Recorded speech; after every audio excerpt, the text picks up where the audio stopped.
નમસ્કાર, હું છું આપની સાથે હિરલ મહેતા। દેશમાં ચોમાસાને લઈને સૌથી મોટા સમાચાર સામે આવી રહ્યા છે।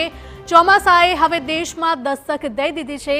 કેરળમાં ચોમાસાનો માહોલ જામેલો જોવા મળ્યો છે।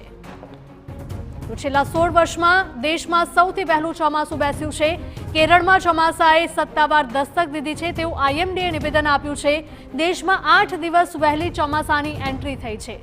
છેલ્લે વર્ષ 2009માં 9 દિવસ વહેલું ચોમાસું પહોંચ્યું હતું। 2 દિવસથી કેરળના અનેક વિસ્તારોમાં ભારે વરસાદ વરસી રહ્યો છે। તમિલનાડુ, કર્ણાટકમાં પણ ટૂંક સમયમાં થઈ શકે છે ચોમાસાની એન્ટ્રી। તો 29 રાજ્યોમાં આજે આંધી અને વરસાદનું રેડ એલર્ટ જાહેર કરાયું છે। ઉલ્લેખનીય છે કે દેશમાં સૌથી પહેલું ચોમાસું કેરળમાં દસ્તક દે છે અને કેરળમાં ચોમાસાની શરૂઆત એ દેશમાં સત્તાવાર ચોમાસાની શરૂઆત મનાય છે।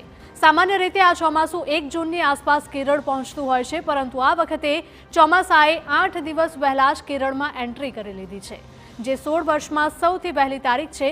છેલ્લે વર્ષ 2009માં 23 મેના રોજ ચોમાસાએ કેરળમાં એન્ટ્રી કરી હતી અને આ વખતે 24 મેના રોજ કેરળમાં ચોમાસાએ દસ્તક દીધી છે। આ પહેલા ચોમાસાની સંભવિત તારીખ 27 મે જાહેર કરાઈ હતી, પરંતુ તે પહેલા જ દેશમાં ચોમાસું બેસી ચૂક્યું છે।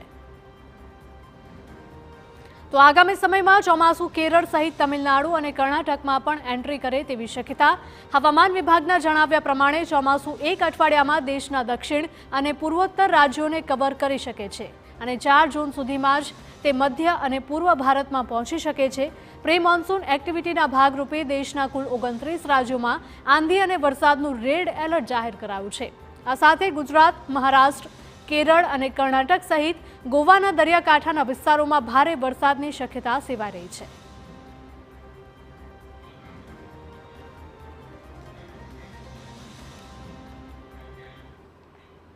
તો તમને વોલ ગ્રાફિક્સના માધ્યમથી સમજાવવાનો પ્રયત્ન કરીશ કે દેશમાં ચોમાસાની હાલમાં શું સ્થિતિ છે, કયા કયા રાજ્યોમાં ક્યારે ચોમાસું પહોંચે તેવી શક્યતાઓ છે।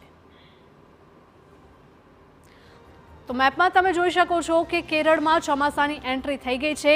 ભારતનો નકશો અને અહીંયા કેરળ આવેલું છે દક્ષિણમાં।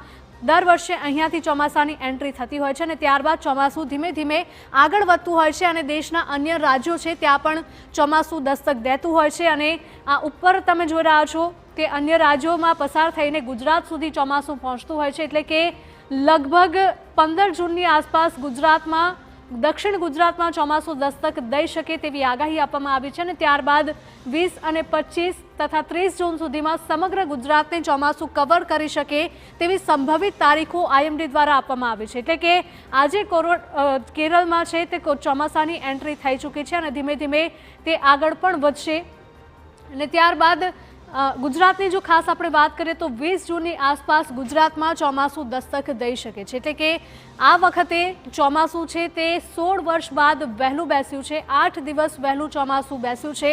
અગાઉ પણ હવામાન વિભાગ દ્વારા આગાહી આપવામાં આવી હતી કે દેશમાં 4 દિવસ વહેલું ચોમાસું બેસી શકે છે, પરંતુ 8 દિવસ વહેલું ચોમાસું બેઠું છે।